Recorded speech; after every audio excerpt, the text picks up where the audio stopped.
السلام علیکم ورحمۃ اللہ وبرکاتہ۔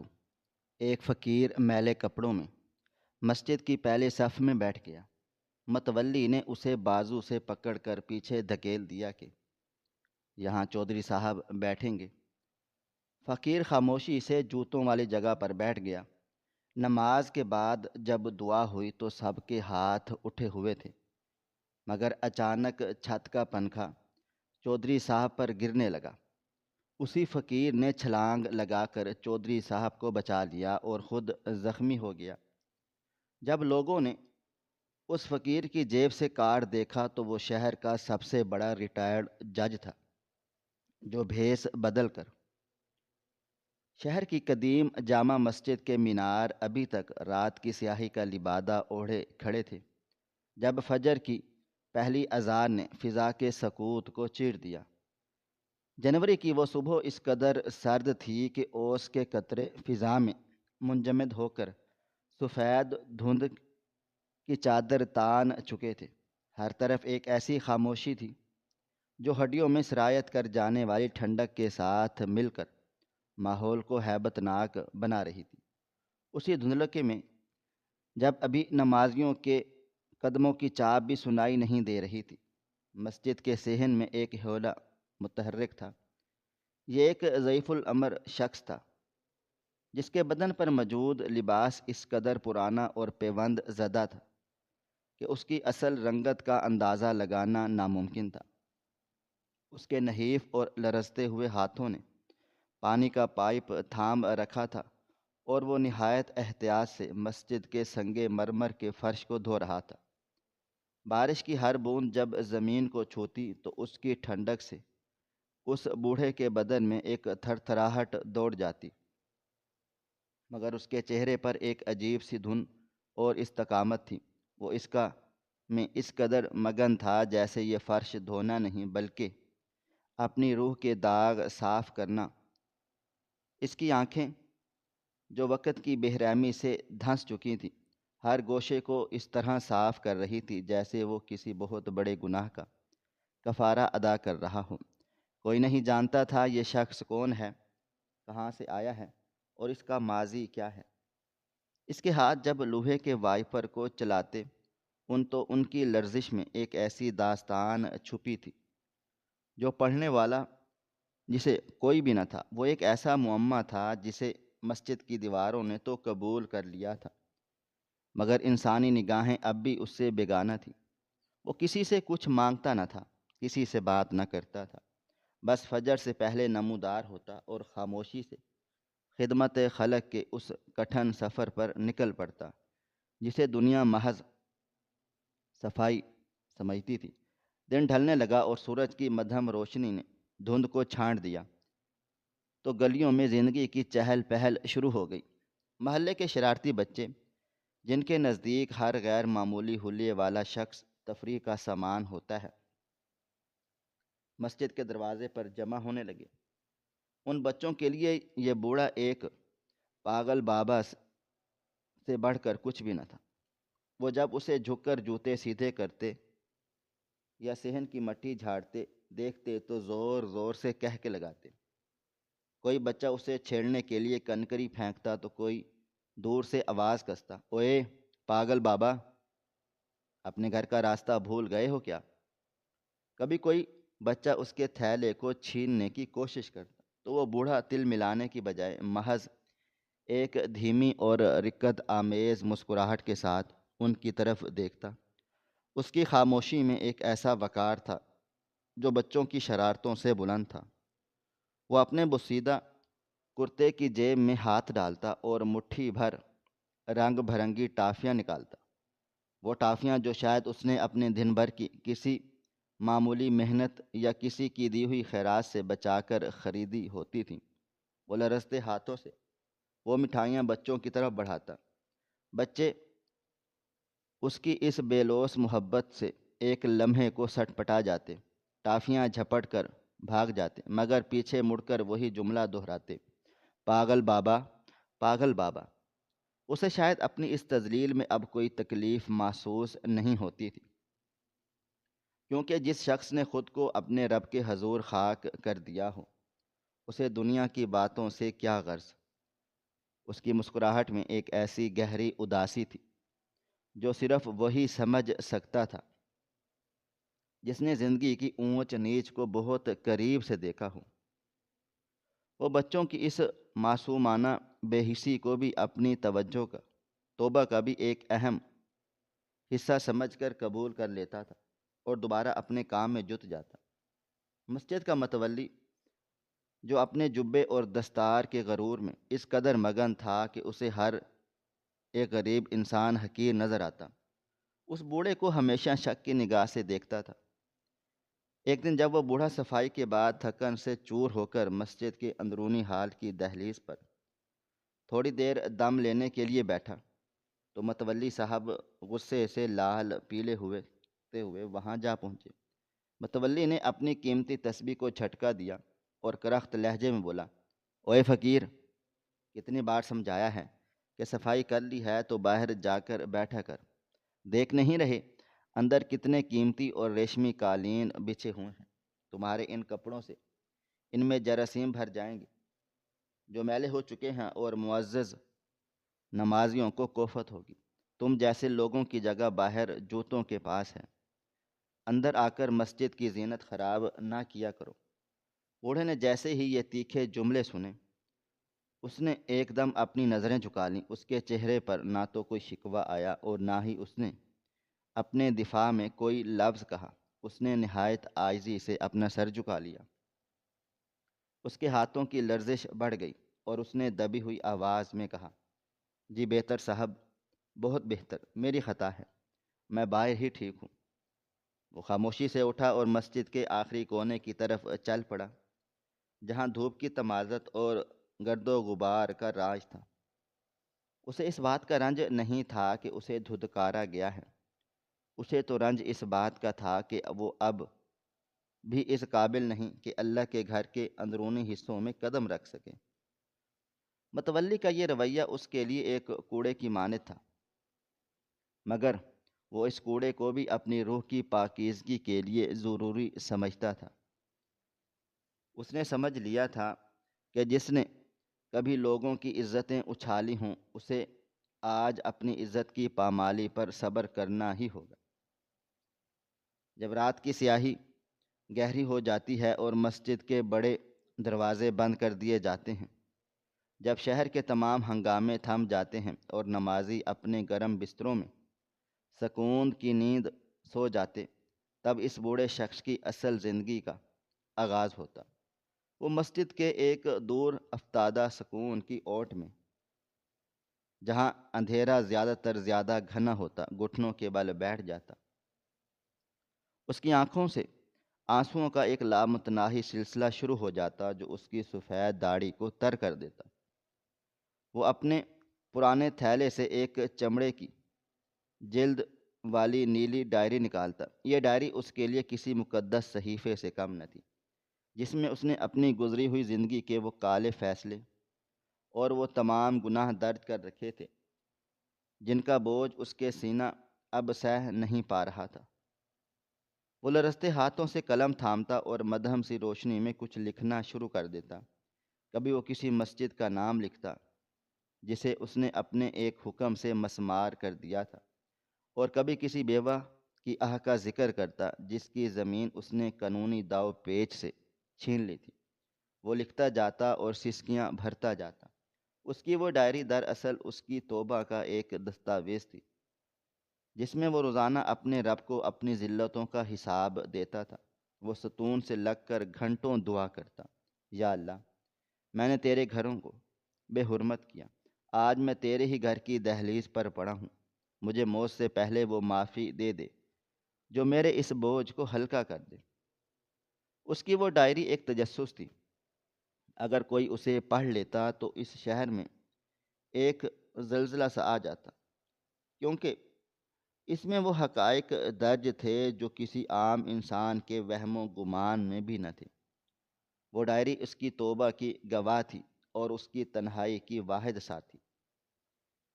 جب فجر کا وقت قریب آتا، وہ اس ڈائری کو دوبارہ اپنے تھیلے کی تاہوں میں چھپا دیتا اور اپنے چہرے پر وہی رنگ مسکراہٹ سجا کر دوبارہ صفائی کے کام میں جت جاتا، جیسے رات کا وہ تڑپتا ہوا وجود کوئی اور ہی تھا۔ رات کی سیاہی جب گہری ہوتی ہے تو مسجد کے کونے میں پڑا وہ بوڑھا اپنی تھکن سے چور آنکھیں مونتا ہے، مگر نیند اسے سکون دینے کی بجائے ایک ہولناک دنیا میں لے جاتی ہے۔ خواب میں وہ خود کو ایک عظیم الشان ٹھنڈے اور سنگ مرمر سے بنے کمرہ عدالت میں دیکھتا ہے۔ فضا میں ایک خاص قسم کا رعب اور خاموشی ہے جسے صرف اونچی چھت سے لٹکے پنکھوں کی آواز توڑ رہی ہے۔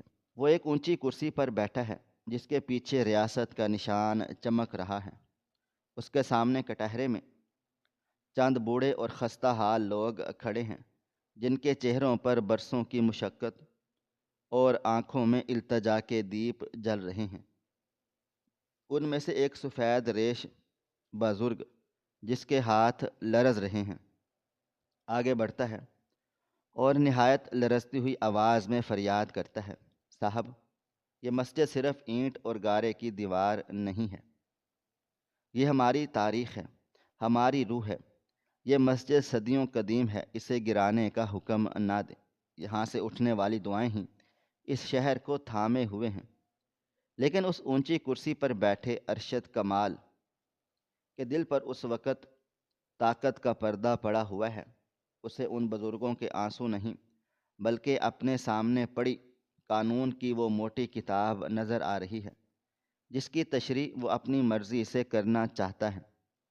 اس کے چہرے پر ایک بے رحمانہ سختی ہے اور آنکھوں میں وہ تکبر ہے جو انسان کو اندھا کر دیتا ہے، اور وہ ان فریادوں کی بات مکمل ہونے سے پہلے ہی غصے سے میز پر اپنا لکڑی کا ہتھوڑا پوری قوت سے مارتا ہے۔ اس ہتھوڑے کی آواز پورے حال میں کسی دھماکے کی طرح گونجتی ہے۔ خاموش، وہ گرج کر کہتا ہے، قانون جذبات سے نہیں ثبوتوں سے چلتا ہے۔ یہ زمین سرکاری ہے اور ریاست کی زمین پر کھڑی ہر دیوار ناجائز ہے۔ مجھے اس سے کوئی غرض نہیں کہ یہ مسجد قدیم ہے یا جدید، میرا حکم ہے کہ اسے سورج ڈھلنے سے پہلے مسمار کر دیا جائے۔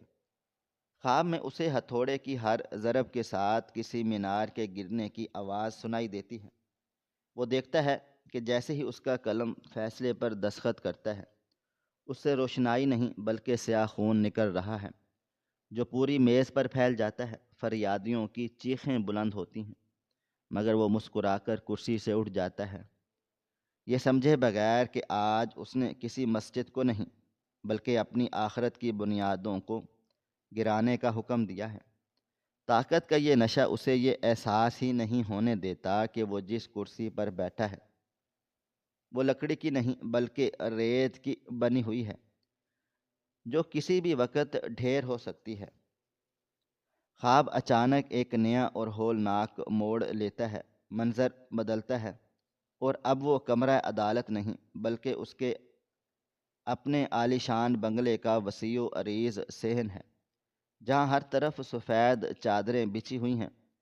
فضا میں عود اور لوبان کی بو پھیلی ہوئی ہے مگر یہ خوشبو دل کو سکون دینے کی بجائے دم گھٹاتی محسوس ہوتی ہے۔ صحن کے درمیان میں ایک میت پڑی ہے جس پر سفید کفن ہے، اور اس کفن کے نیچے اس کا جوان اور اکلوتا بیٹا ہے، وہی بیٹا جو اس کی آنکھوں کا تارا اور اس کے مستقبل کا وارث تھا۔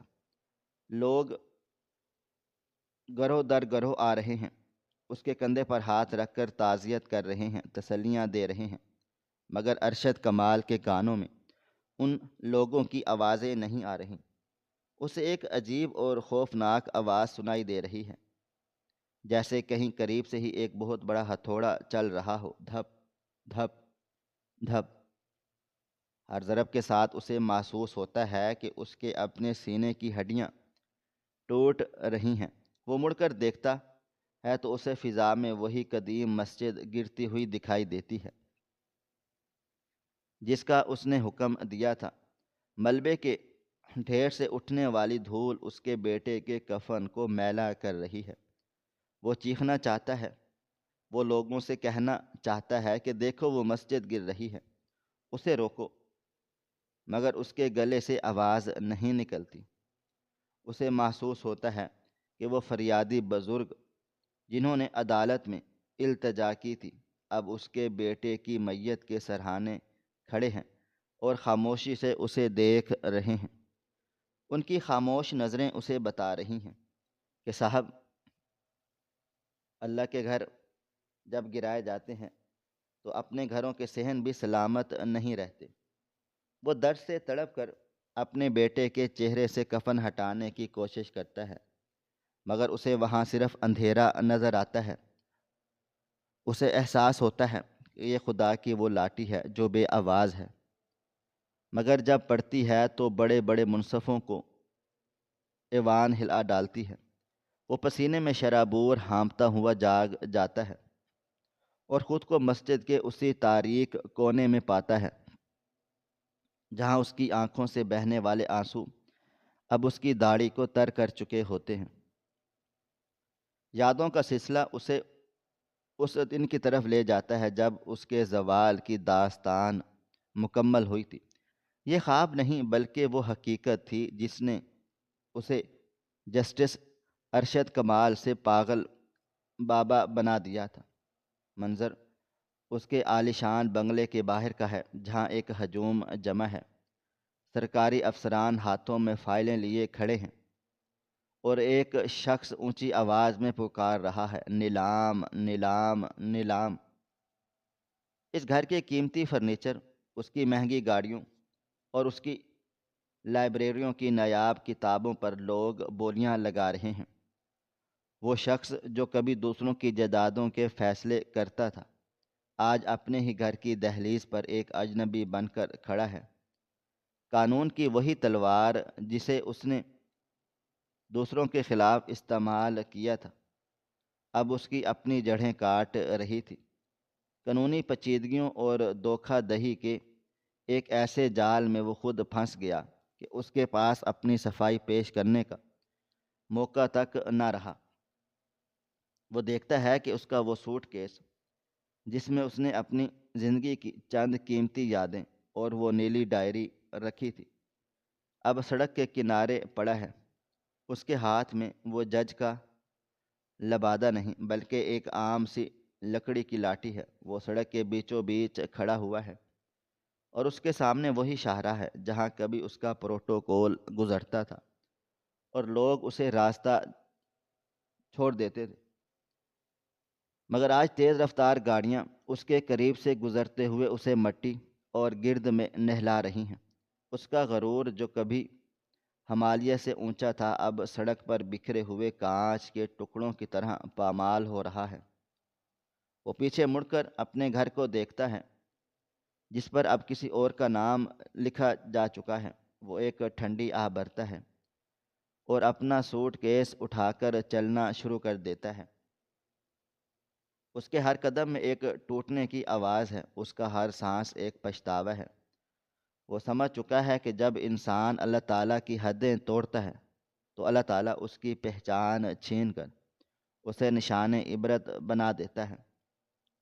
یہی وہ در بدری تھی جس نے اسے مساجد کی خاک چھاننے پر مجبور کر دیا، اور وہ آج اسی مٹی میں اپنی توبہ تلاش کر رہا ہے جو کبھی اس کے جوتوں تلے دبی ہوئی تھی۔ جمعہ کا سورج طلوع ہوا تو فضا میں ایک خاص قسم کا تقدس اور نور بکھرا ہوا تھا۔ جامع مسجد کے در و دیوار سے اذان فجر کی گونج کے بعد ہی برکتوں کا نزول شروع ہو چکا تھا۔ مسجد کے عقبی حصے میں جہاں وضو خانے کی ٹھنڈی دیواریں رات بھر کی نمی جذب کیے ہوئے تھیں، وہ بوڑھا شخص جسے دنیا اب ارشد کمال کے نام سے نہیں بلکہ ایک حقیر مسافر کے طور پر جانتی تھی، بیدار ہوا۔ آج اس کے چہرے پر غیر معمولی سکون تھا، جیسے اس نے رات کے پچھلے پہر اپنے رب سے کوئی بہت بڑا وعدہ کر لیا ہو۔ وہ جانتا تھا کہ جمعہ کا دن مومن کے لیے عید ہے اور ایک بھکاری کے لیے اپنے بادشاہ کے دربار میں حاضری کا سب سے بڑا موقع۔ اس نے وضو خانے کے ایک کونے میں پڑے ٹھنڈے پانی کے نلکے سے وضو غسل کرنا شروع کر دیا۔ پانی کی ہر بوند جب اس کے نحیف اور ہڈیوں سے نکلے ہوئے جسم کو چھوتی تو وہ تڑپ اٹھتا، مگر اس نے آج اپنی روح کو بھی اسی طرح دھونے کا ارادہ کر رکھا تھا۔ اس نے اپنے تھیلے سے وہ لباس نکالا جو اس کا کل اثاثہ تھا۔ یہ ایک پرانا کرتا تھا جس پر جگہ جگہ پیوند لگے تھے، کالر گھس چکا تھا اور آستینیں بھی بوسیدہ تھی، لیکن جائی صاحب نے اسے بڑی محنت سے رگڑ رگڑ کر دھویا تھا تاکہ اس میں اللہ کے گھر کی شان کے خلاف کوئی غلاظت باقی نہ رہے۔ اس نے وہ لباس پہنا تو اس میں سے کسی مہنگے عطر یا مشک کی خوشبو نہیں آ رہی تھی، بلکہ اس میں ان برسوں کی مشقت کے پسینے کی مہک رچی بسی تھی جو اس نے توبہ کی تلاش میں گزارے تھے۔ وہ آئینہ جس کے سامنے کھڑے ہو کر وہ کبھی اپنے قیمتی ریشمی لباس اور جج کے وقار کو سنوارتا تھا، اب اسے میسر نہ تھا، مگر آج اس کے دل کا آئینہ مصفا تھا۔ اس نے اپنے بکھرے ہوئے بالوں کو ہاتھوں سے درست کیا، اپنی چھوٹی سی تسبیح جیب میں ڈالی اور مسجد کے ہال کی طرف قدم بڑھا دیے۔ اس کے چلنے میں اب وہ پرانی اکڑ نہیں تھی، بلکہ ایک ایسی لرزش اور عاجزی تھی جیسے کوئی گناہ گار مجرم سزا کے ڈر سے نہیں بلکہ معافی کی امید میں عدالت عالیہ کی طرف بڑھ رہا ہو۔ وہ آج خوشبوؤں میں نہیں بسا تھا، مگر اس کی سادگی میں ایک ایسا نور تھا جسے صرف وہی آنکھ دیکھ سکتی تھی جو ظاہری چمک دمک سے پاک ہو۔ مسجد کا حال آہستہ آہستہ نمازیوں سے بھر رہا تھا۔ پنکھوں کی گھومتی آواز اور لوگوں کی دبی دبی سرگوشیوں کے درمیان ایک خاص قسم کا رعب تھا۔ جج صاحب، جنہیں پچھلے کئی مہینوں سے متولی نے پیچھے ہی رہنے پر مجبور کر دیا تھا، آج ایک انجانی تڑپ کے تحت پہلی صف کی طرف بڑھنے لگے۔ ان کا دل زور زور سے دھڑک رہا تھا۔ انہیں لگا کہ شاید اللہ آج انہیں اپنے اتنے قریب دیکھنا چاہتا ہے کہ امام کی کرت براہ راست ان کے سینے میں اترے۔ وہ نہایت خاموشی سے لوگوں کے درمیان راستہ بناتے ہوئے پہلی صف کے ایک انتہائی کونے میں جا کر بیٹھے۔ وہاں بچھے ہوئے ایرانی قالین کی نرمی انہیں اپنی زندگی کے اس عروج کی یاد دلانے لگی جسے وہ پیچھے چھوڑ آئے تھے، مگر آج وہ یہاں کسی عہدے کی طلب میں نہیں بلکہ ایک سجدے کی بھیک مانگنے کے لیے آئے تھے۔ ابھی چند منٹ ہی گزرے تھے کہ مسجد کے مرکزی دروازے پر ہلچل مچی۔ شہر کے با اثر جاگیردار چودھری صاحب اپنے مسلح محافظوں کے حصار میں داخل ہوئے۔ چودھری صاحب کے سفید کلف لگے لباس کی کڑک اور ان کے چہرے پر چھائی ہوئی بے نیازی یہ بتا رہی تھی کہ وہ مسجد میں بھی اپنی بڑائی کا سکہ جمانے چلے آئے ہیں۔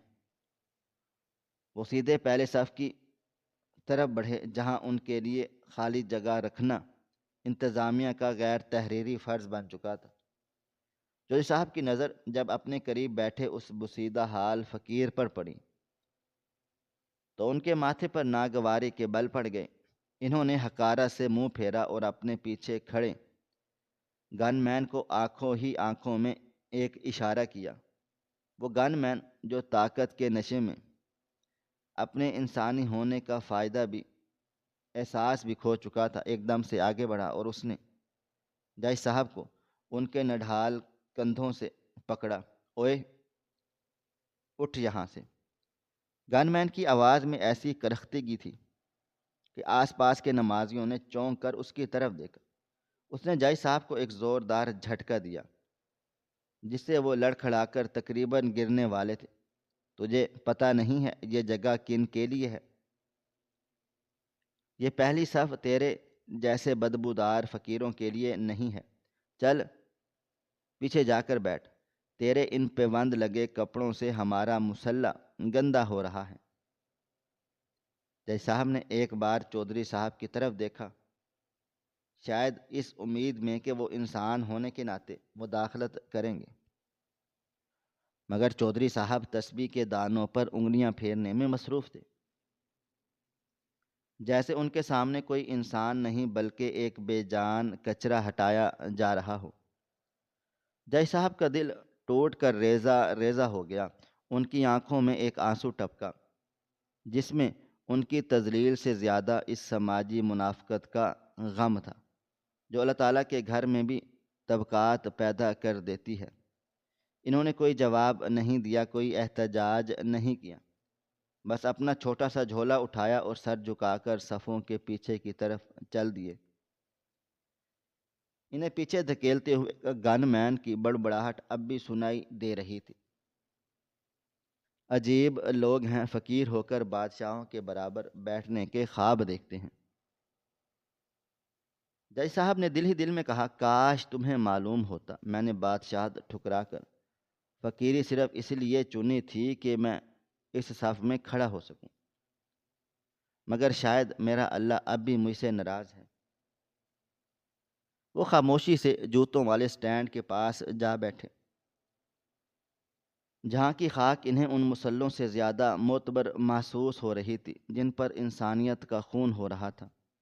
پہلی صف سے دھکا ملنے کے بعد ارشد کمال جب صفوں کے درمیان سے گزر کر پیچھے کی طرف جا رہے تھے تو ان کا ہر قدم ان کے لیے منو بھاری تھا۔ ان کے کانوں میں گن مین کے وہ زہریلے الفاظ ہتھوڑوں کی طرح بج رہے تھے، تیری جگہ پیچھے ہے۔ لیکن حیرت انگیز طور پر ان کے دل میں اس گن مین یا چودھری صاحب کے لیے غصہ نہیں تھا، بلکہ ایک تڑپا دینے والا احساس جرم تھا۔ وہ جیسے جیسے پیچھے جا رہے تھے ان کا گزر ان نمازیوں کے پاس سے ہو رہا تھا جو حیرت اور حقارت سے ملے جلے جذبات سے انہیں دیکھ رہے تھے۔ انہوں نے اپنا سر جھکا لیا اور ان کے لبوں پر ایک ایسی سرگوشی نمودار ہوئی جو صرف ان کا رب سن رہا تھا یا ان کا اپنا زخمی ضمیر۔ ارشد کمال، دیکھ لے، آج تجھے ایک صف پیچھے دھکیل دیا گیا تو تیرے سینے میں سانسیں اکھڑنے لگی ہیں۔ تجھے برا لگ رہا ہے کہ اللہ کے گھر میں تیری تذلیل ہوئی۔ انہوں نے ایک سرد آہ بھری اور خود ہی جواب دیا، نادان، تو اس سے بھی بڑی سزا کا مستحق تھا۔ تو نے تو ان مسجدوں کی صفیں ہی لپیٹ دی تھی جن کے مینار صدیوں سے اللہ تعالیٰ کی وحدانیت کی گواہی دے رہے تھے۔ تو نے تو ان سجدوں کو یتیم کر دیا تھا جو ان محرابوں کے کیے گئے تھے۔ آج اگر تجھے ایک مسلح سے اٹھا دیا گیا ہے تو یہ تیرے اس تکبر کا صدقہ ہے جو تو نے جج کی کرسی پر بیٹھ کر دکھایا تھا۔ ان کے ذہن میں ان مسجدوں کے نقشے گھومنے لگے جنہیں مسمار کرنے کے حکم پر انہوں نے فخر سے دستخط کر دیے تھے۔ انہیں لگا کہ وہ فرش جس پر وہ چل رہے ہیں وہ ان سے سوال کر رہا ہے، اے مصنف، جب تو نے اللہ تعالیٰ کے گھروں کو سرکاری زمین کہہ کر مسمار کیا تھا تب تیرا انصاف کہاں سو رہا تھا؟ جج صاحب کے آنسو ان کی داڑھی میں جذب ہو رہے تھے، وہ خود کو کوس رہے تھے۔ ارشد کمال، یہ جو دھکا تجھے لگا ہے یہ دراصل اللہ کا کرم ہے۔ اس نے تجھے بتا دیا کہ اس کے در پر عہدے نہیں، عاجزی بکتی ہے۔ تو نے تو اللہ کے گھروں کے چراغ گل کر دیے تھے۔ آج اگر تجھے اندھیرے کونے میں جگہ ملی ہے تو اسے غنیمت جان۔ ان کی اندرونی ٹوٹ پھوٹ اس انتہا پر تھی کہ انہیں اپنے وجود سے گھن آنے لگی۔ وہ جج جس کے سامنے کبھی بڑے بڑے وکیل بولتے ہوئے کانپتے تھے آج ایک معمولی گن مین کے دھکے پر اپنے رب کا شکر ادا کر رہا تھا کہ اسے کم از کم مسجد سے باہر تو نہیں نکالا گیا۔ مسجد کے آخری حصے میں جہاں تپتی دھوپ کا ایک ٹکڑا فرش پر پڑ رہا تھا اور جہاں نمازیوں کے جوتوں کا ڈھیر لگا ہوا تھا، جج صاحب جا کر بیٹھ گئے۔ یہ وہ جگہ تھی جسے مسجد کی انتظامیہ نے سب سے حقیر سمجھ رکھا تھا، مگر ارشد کمال کے لیے آج یہی ان کا مقام محمود تھا۔ انہوں نے اپنی پرانی بوری بچھائی اور نہایت سکون سے وہاں بیٹھ گئے۔ ان کے سامنے سینکڑوں جوتے بکھرے ہوئے تھے، کسی کی قیمتی چمڑے کی جوتی تھی تو کسی کی ٹوٹی ہوئی ربڑ کی چپل۔ انہوں نے اپنا لرزتا ہوا ہاتھ بڑھایا تو ایک گرد آلود جوتی اٹھائی۔ انہوں نے اپنے کرتے کے دامن سے، جو پہلے ہی میلا تھا، اس جوتی کی مٹی جھاڑنا شروع کی۔ وہ ایک ایک جوتی کو اٹھاتے، اسے صاف کرتے اور پھر اسے ترتیب سے جوڑ کر رکھتے۔ ان کا انداز ایسا تھا جیسے کوئی وہ بہت ہی مقدس فریضہ سر انجام دے رہے ہوں۔ وہ دراصل اپنے جوتے سیدھے نہیں کر رہے تھے، وہ ان تمام لوگوں سے معافی مانگ رہے تھے جن کے دل کبھی ان کے فیصلوں سے دکھے تھے۔ وہ ہر جوتی پر جھکتے گویا اپنی انا کے مینار کو گرا رہے تھے۔ قریب سے گزرنے والے کچھ نمازی رک کر یہ منظر دیکھنے لگے۔ ایک نوجوان نمازی جس کے ہاتھ میں قیمتی تسبیح تھی ایک پل کے لیے رکا۔ اس نے دیکھا یہ بوڑھا شخص جس کی آنکھوں سے لگاتار آنسو بہہ رہے ہیں کس طرح مگن ہو کر لوگوں کی خاک صاف کر رہا ہے۔ اس نوجوان کے دل میں ایک کسک سی اٹھی۔ اسے محسوس ہوا کہ اس بوڑھے کے گرد ایک ایسا حالہ ہے جو عام فقیروں کا نہیں ہوتا۔ اس نے سوچا کہ کیا کوئی فقیر اتنا باوقار اور اتنا عاجز ہو سکتا ہے؟ کچھ دوسرے لوگ بھی سرگوشیاں کرنے لگے، دیکھو یار کتنا عجیب بندہ ہے، لوگ اسے دھکے دے رہے ہیں اور یہ ان کے جوتے صاف کر رہا ہے۔ کچھ نمازیوں کے دل پسج گئے، ان کی آنکھوں میں ہمدردی کی لہر آئی، مگر معاشرتی دیواریں اتنی بلند تھیں کہ کوئی آگے بڑھ کر اسے گلے لگانے یا متولی کے خلاف بولنے کی ہمت نہ کر سکا۔ سب خاموشی سے گزرتے چلے گئے، مگر جج صاحب ان سب سے بے نیاز اپنے کام میں جٹے رہے۔ وہ جوتوں کے درمیان بیٹھے دراصل اس حقیقت کو پا چکے تھے کہ اللہ تک پہنچنے کا راستہ شہراؤں سے نہیں بلکہ خاک ساری کی ان تنگ گلیوں سے گزرتا ہے جہاں انسان خود کو مٹا دیتا ہے۔ وہ جوتوں کے پہرے دار بن کر اب اللہ کے دل کے قریب ہو رہے تھے، اور مسجد کی پہلی صف کا وہ جاہ و جلال اب ان کی نظروں میں ہی چو چکا تھا۔ انہیں اب کسی مصلی کی ضرورت نہیں تھی، کیونکہ ان کی توبہ نے پورے فرش کو ان کے لیے سجدہ گاہ بنا دیا تھا۔ نماز جمعہ کا دوسرا سجدہ مکمل ہوا اور امام صاحب نے اتحیات کے لیے سر اٹھایا تو پوری مسجد میں ایک عجب سا سکوت طاری تھا، جیسے وقت کی رفتار تھم گئی ہو۔ فضا میں عود اور لوبان کی مہک رچی بسی ہوئی تھی، مگر اس معطر فضا میں کہیں موت کی ایک چاپ بھی سنائی دے رہی تھی۔ پہلی صف میں چودھری صاحب اپنے ریشمی جبے کی شان و شوکت دکھاتے ہوئے پورے وقار سے بیٹھے ہوئے تھے۔ ان کے پیچھے ان کے محافظوں کا حصار تھا، جبکہ مسجد کے آخری کونے میں جوتوں کی خاک کے پاس وہ بوڑھا مصنف اپنی بوسیدہ قمیض سمیٹے سر جھکائے اللہ کے حضور آخری سجدہ کر رہا تھا۔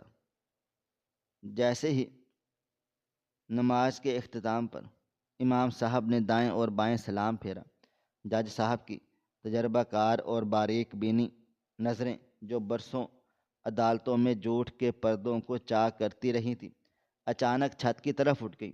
ہال کے عین وسط میں جہاں چودھری صاحب کا مخملی مصلی بچھا تھا، اس کے عین اوپر لگا ہوا قدیم بھاری برکم لوہے کا پنکھا اپنی پوری رفتار سے گھوم رہا تھا، لیکن جج صاحب کو اس کی آواز میں کچھ غیر فطری، کچھ ہولناک محسوس ہوا۔ پنکھا گھومتے ہوئے ایک ایسی باریک چڑچڑاہٹ پیدا کر رہا تھا جیسے لوہا لوہے کو رگڑ رہا ہو۔ وہ پنکھا اپنی جگہ سے ہلکا سا جھول رہا تھا، اس کا توازن بگڑ چکا تھا اور اس کی موٹی زنجیر کا مرکزی نٹ جو دائیں بائیں سے زنگ آلود ہو چکا تھا اب آخری گرفت چھوڑ رہا تھا۔ حال میں موجود سینکڑوں نمازیوں کی آنکھیں سلام کے بعد دعا کے لیے امام صاحب کی طرف لگی تھیں، مگر جج صاحب کا سینہ کسی انجانے خوف سے چھلنی ہو رہا تھا۔ انہیں ایسا لگا جیسے وہ پنکھا نہیں بلکہ خدا کا قہر ہے جو کسی مغرور کی سرکشی پر گرنے کو تڑپ رہا ہے۔ انہوں نے ایک پل کے لیے ارد گرد دیکھا، ہر کوئی اپنی اپنی دنیا میں مگن تھا، مگر جج صاحب کے ماتھے پر پسینے کے قطرے نمودار ہونے لگے۔ انہیں محسوس ہو رہا تھا کہ قضا کسی بھی لمحے زنجیروں کو توڑ کر نیچے اترنے والی ہے۔ وہ اپنی جگہ پر بے چین ہو گئے۔ ان کا ضمیر پکار رہا تھا کہ ارشد کمال، آج تیری توبہ کا آخری امتحان ہے۔ امام صاحب نے جیسے ہی دعا کے لیے ہاتھ اٹھائے، پوری مسجد میں آمین کی ایک سریلی اور رکت آمیز صدا گونجی۔ ہر نمازی اپنی اپنی مرادوں، اپنی اپنی پریشانیوں اور اپنے گناہوں کی معافی کے لیے اپنے رب کے حضور جھولی پھیلائے بیٹھا تھا۔ چودھری صاحب بھی بڑی عقیدت سے ہاتھ اٹھائے ہوئے تھے۔ ان کا مکھن کے جیسا ملائم چہرہ سکون کی تصویر بنا ہوا تھا، مگر ٹھیک اسی لمحے وہ ہولناک واقعہ پیش آیا جس کی آہٹ صرف اس بوڑھے جج نے سنی تھی۔ پنکھے کی زنجیر کا آخری نٹ ایک کڑکدار آواز کے ساتھ ٹوٹ گیا۔ وہ آواز ایسی تھی جیسے کسی نے خاموشی کے سینے میں گولی داغ دی ہو۔ گھومتے ہوئے وزنی پنکھے کی زنجیریں کسی زخمی ناگن کی طرح فضا میں لہرائیں، اور وہ بھاری بھرکم لوہا اپنی پوری رفتار کے ساتھ براہ راست چودھری صاحب کے سر کی سمت لبکا۔ جج صاحب کی آواز، جو برسوں کی گوشہ نشینی اور توبہ کے بوجھ سے دبی ہوئی تھی، اچانک ایک گرج دار دھاڑ میں بدلی جو مسجد کے در و دیوار سے ٹکرائی۔ چودھری، ہٹ جاؤ، موت آ رہی ہے، پیچھے ہٹو۔ مگر لوگ دعا کی رکت میں اس قدر ڈوبے ہوئے تھے کہ کسی کو اس آواز کی حقیقت سمجھ ہی نہ آئی۔ چودھری صاحب نے الجھن میں سر اٹھا کر پیچھے مڑنا چاہا۔ ان کی آنکھیں اب بھی دعا کے اثر سے نم تھیں، مگر وہ یہ نہ دیکھ سکے کہ موت ان کے سر پر پہنچ چکی ہے۔ وقت جیسے منجمد ہو گیا۔ وہ پنکھا فضا میں غوطہ کھاتا ہوا کسی بے رحم شکاری کی طرح نیچے آ رہا تھا۔ اس ایک سیکنڈ کے ہزارویں حصے میں جہاں عقل مفلوج اور حرکت ناممکن تھی، صرف وہی فقیر بیدار تھا جسے تھوڑی دیر پہلے اسی جگہ سے دھکے دے کر نکالا گیا تھا۔ اگلے ہی لمحے نمازیوں نے ایک ناقابل یقین منظر دیکھا۔ وہ بوڑھا، کمزور اور نحیف شخص، جس کے پاؤں میں چند قدم چلنے کی سکت نہ تھی، ایک ایسی بجلی کی تیزی سے لپکا جیسے کوئی جوان سپاہی اپنے ملک کے پرچم کو گرنے سے بچانے کے لیے چھلانگ لگا دیتا ہے۔ جج صاحب نے اپنی پیری اور جسمانی ناتوانی کو ٹھکرا کر ایک ایسی جست لگائی جو انسانی سمجھ سے بالاتر تھی۔ انہوں نے اپنی پوری قوت سے چودھری صاحب کے سینے پر اپنے دونوں ہاتھ رکھے اور انہیں ایک زوردار دھکا دے کر مسلح سے پرے گرا دیا۔ چودھری صاحب کلاں بازیاں کھاتے ہوئے دور جا گرے۔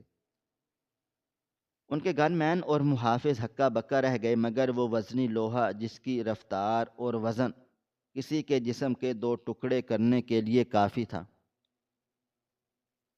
پوری قوت سے جج صاحب کی پیٹھ اور کمر کے حصے پر آ گرا۔ ایک دل سوز ہڈیوں کے چٹکنے کی آواز آئی جس نے پورے حال میں موجود لوگوں کے رونگٹے کھڑے کر دیے۔ جج صاحب کے لبوں سے صرف ایک دبی ہوئی صدا نکلی، یا اللہ تو راضی ہو جا، اور وہ اوندھے منہ اسی خون آلود مسلح پر ڈھیر ہو گئے جہاں تھوڑی دیر پہلے ایک چودھری کا تکبر بیٹھا ہوا تھا۔ لوہے کے تیز دھار پروں نے جج صاحب کے جسم کو بری طرح سے زخمی کر دیا تھا۔ خون کے فوارے ابل پڑے۔ وہ قیمتی سفید قالین جسے متولی گندا ہونے سے بچانے کے لیے اس بوڑھے کو دھکے دے رہا تھا، اب جج صاحب کے اس پاکیزہ اور گرم لہو سے تر ہو چکا تھا۔ مجمع میں ایک خوفناک سناٹا چھا گیا کہ پرندے کے پر مارنے کی آواز بھی سنائی دینے لگی۔ وہ فقیر جسے دنیا نے جوتوں کے لائق سمجھا تھا، اب مسجد کی پہلی صف میں اپنا لہو پیش کر کے اللہ کے حضور اپنا مقدمہ پیش کر رہا تھا۔ اس کے ہاتھ اب بھی دعا کی حالت میں ادھ کھلے تھے، جیسے وہ گرتے گرتے بھی اپنے رب سے اپنی توبہ کی آخری مہر لگوا چکا ہوں۔ چودھری صاحب مٹی میں اٹے ہوئے لرزتے ہوئے جسم کے ساتھ اس بوڑھے کو دیکھ رہے تھے جس نے اپنی جان کا نذرانہ دے کر ان کی زندگی خرید لی تھی۔ مسجد کا حال اب ایک خاموش ماتم کدہ بن چکا تھا۔ وہ شخص جسے تھوڑی دیر پہلے ایک حقیر فقیر اور بدبودار وجود سمجھ کر پہلی صف سے دھکا دیا گیا تھا، اب اسی صف کے عین وسط میں خون کے تالاب میں پڑا زندگی اور موت کی آخری جنگ لڑ رہا تھا۔ چودھری صاحب جن کے سفید کلف لگے تھے لباس پر، اس فقیر کے خون کے چھینٹے کسی نوحے کی طرح بکھرے ہوئے تھے۔ لرزتے ہوئے قدموں کے ساتھ قریب آئے۔ ان کا وہ جاہ و جلال، وہ گردن کا خم اور وہ خاندانی تکبر اس ٹوٹے ہوئے لوہے کے پنکے کے ساتھ ہی خاک میں مل چکا تھا۔ وہ اس بوڑھے وجود کے سامنے گھٹنوں کے بل بیٹھ گئے جس نے اپنی پیٹھ پر موت کا بوجھ سہ کر انہیں زندگی کی مہلت دی تھی۔ چودھری صاحب نے کانپتے ہوئے ہاتھوں سے اس بوڑھے کا سر اپنی گود میں لے لیا۔ ان کے اپنے ہاتھ خون سے بھر گئے، مگر آج انہیں اس غلاظت کا احساس نہیں تھا۔ انہوں نے بھرائی ہوئی آواز میں پکارا، بابا کون ہو تم؟ کیوں اپنی جان داؤ پر لگا دی مجھ جیسے گناہ گار کے لیے؟ مجھ سے تو تم نے بدلہ لینا تھا، میں نے تو تمہیں رسوا کیا تھا۔ اسی لمحے جائی صاحب کے پھٹے ہوئے تھیلے سے جو پنکھے کے گرنے سے ایک طرف جا پڑا تھا، ایک پرانا چمڑے کا پرس باہر گرا۔ متولی نے، جس کے ماتھے پر پسینے اور ندامت کی بوندیں تھیں، جھک کر وہ پرس اٹھایا۔ جیسے ہی اس نے پرس کھولا، اس کے اندر سے ایک پلاسٹک کا کارڈ برآمد ہوا۔ کارڈ پر لکھی تحریر نے متولی کے جسم میں ایک بجلی سی دوڑا دی۔ خداوند، یہ کوئی فقیر نہیں، یہ تو جسٹس ارشد کمال ہیں، پاکستان کے سابق چیف جسٹس۔ متولی کی یہ پکار حال کی دیواروں سے ٹکرا کر ایک قیامت برپا کر گئی۔ مسجد میں موجود نمازیوں کے سینے جیسے تھم گئے۔ وہ لوگ جو ابھی چند منٹ پہلے جائی صاحب کو حقارت سے دیکھ رہے تھے، اب ایک دوسرے سے نظریں چرانے لگے اور پوری فضا سسکیوں اور آہوں سے بھر گئی۔ یہ انکشاف ایک صدمے کی طرح ان کے سروں پر تھا کہ جس ہستی کو انہوں نے جوتوں کے لائق سمجھا، وہ ملک کے ایوان عدل کا سب سے بڑا مصنف تھا۔ جائی صاحب نے بڑی ہمت اور قرب کے ساتھ اپنی بوجھل پلکیں اٹھائیں۔ ان کی آنکھوں میں اب وہ جلال اور وہ تکبر نہیں تھا جو کبھی عدالتوں میں وکلاء کے دل دہلا دیتا تھا، بلکہ ان میں توبہ کا ایک انوکھا اور شفاف نور جھلک رہا تھا۔ انہوں نے چودھری صاحب کے بازو کا سہارا لے کر اپنا سر تھوڑا سا بلند کیا اور ان تمام نمازیوں کی طرف دیکھا جو اب ان کے گرد گناہ گاروں کی طرح ہاتھ باندھے کھڑے تھے۔ ان کی آواز میں نکاہت تھی، ہر سانس کے ساتھ خون کا ایک قطرہ ان کے لبوں سے رستا، مگر ہر لفظ پتھر پر لکیر کی طرح بیٹھ رہا تھا۔ لوگوں حیران نہ ہو، میں وہی ارشد کمال ہوں جس کے قلم کی ایک جنبش سے بڑے بڑے برج الٹ جاتے تھے۔ انہوں نے ایک تکلیف دہ سانس لی اور کلام جاری رکھا، میں وہی اندھا مصنف ہوں جس نے برسوں پہلے تمہاری اسی شہر کی 3 قدیم اور آباد مسجدوں کو محض قانونی باریکیوں کی آڑ میں مسمار کرنے کا حکم دیا تھا۔ اس وقت مجھے لگا تھا کہ ریاست کا قانون، میری کرسی اور میرا رعب و دبدبہ اس کائنات کی سب سے بڑی سچائی ہیں۔ میں بھول گیا تھا کہ اصل مصنف وہ ہے جس کی لاٹھی بے آواز ہوتی ہے۔ میں نے اللہ تعالیٰ کے گھروں کی صفیں لپیٹ دیں، میں نے سجدوں کو بے گھر کر دیا، میں نے سمجھا کہ میں ناقابل تسخیر ہوں۔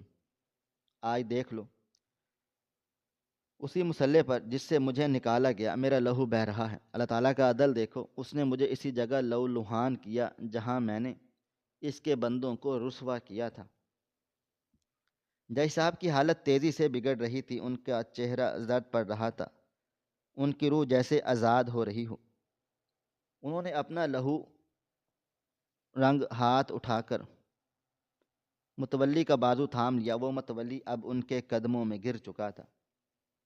جج صاحب نے اسے اپنے قریب کیا اور ایسی آواز میں گفتگو کی جو صدیوں تک اس مسجد کی دیواروں میں گونجتی رہے گی۔ بیٹا، اس گھر میں آنے والے اللہ کے فقیروں کو کبھی لباس کی بنیاد پر مت دھتکارا کرو۔ تم کلینوں کے گندا ہونے سے ڈرتے تھے نا؟ دیکھو، آج میرا گرم لہو تمہارے ان قیمتی ایرانی کلینوں پر گر کر انہیں رنگین کر رہا ہے۔ کیا اب یہ کلین ناپاک ہو گئے؟ یاد رکھو، میں نے اللہ کے گھر کی دیواریں گرائیں تو اللہ نے میرا بھرا پورا گھرانہ اجاڑ دیا۔ میری اولاد، میری بیوی، میری جائیداد، سب کچھ اللہ نے ایک ایک کر کے مجھ سے چھین لیا، تاکہ مجھے احساس ہو کہ بے گھری کیا ہوتی ہے۔ میں پچھلے 2 سالوں سے تمہارے جوتے اس لیے صاف کر رہا تھا کہ شاید جوتوں کی خاک میرے ماتھے کے تکبر کو دھو ڈالے۔ شاید اللہ مجھے بتا دے کہ وہ اب بھی میرا خالق ہے، اور آج اس نے میری جان کی قربانی لے کر مجھے یہ پیغام دیا ہے کہ اس نے میرا مقدمہ قبول کر لیا ہے۔ آج میں رہا ہو گیا ہوں۔ مسجد کے باہر ایمبولنس کی نیلی بتیاں چمکنے لگیں اور سائرن کی آواز بلند ہوئی، مگر مسجد کے اندر ایک ایسا انقلاب آ چکا تھا جس کی مثال شہر کی تاریخ میں نہیں ملتی تھی۔ جج صاحب کو جب اسٹریچر پر ڈال کر لے جایا جا رہا تھا تو وہ شخص جس کے پیچھوں کبھی درجنوں گاڑیاں ہوا کرتی تھی، آج سینکڑوں لوگ اشک بار آنکھوں کے حصار میں تھا۔ اس کا چہرہ اب ایک ایسی فاتحانہ مسکراہٹ سے سجا ہوا تھا جیسے انہیں اپنی زندگی کا سب سے بڑا انصاف مل گیا ہو۔ چودھری صاحب وہیں اسی زمین خون آلود کلین پر بیٹھ گئے۔ ان کا قیمتی لباس اب مٹی اور خون سے لت پت تھا، مگر ان کا دل اب صاف ہو چکا تھا۔ انہوں نے مسجد کی انتظامیہ اور تمام نمازیوں کو گواہ بنا کر ایک ایسا فیصلہ سنایا جس نے طبقاتی نظام کی جڑیں کاٹ دیں۔